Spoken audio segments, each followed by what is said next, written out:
একজন ঘোষণা দিয়ে দিল, আপনি হইলেন জান্নাতি রমণী। এটা কি পাবলিকই দিছে না হুজুরে দিছে? আপনারা আমার সাথে আছেননি নাকি আমি আসাতে বেজা হয়েছে? নরম আছেন না গরম আছেন? দেখি বুঝাইতের মধ্যে একটা তকবির দিবেন, রাজি আছেননি? শরীরে যত শক্তি আছে সব বলার কাছে আদি করে।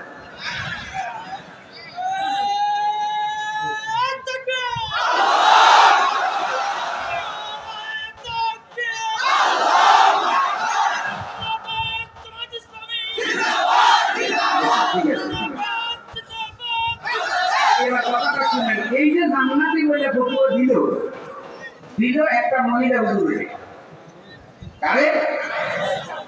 একজনে জান্নাতি বলে ফতুয়া দিল, আরেক হুজুর ভালোবাসায় কথা হইয়া বলল, আপনি হইলেন আমাদের জন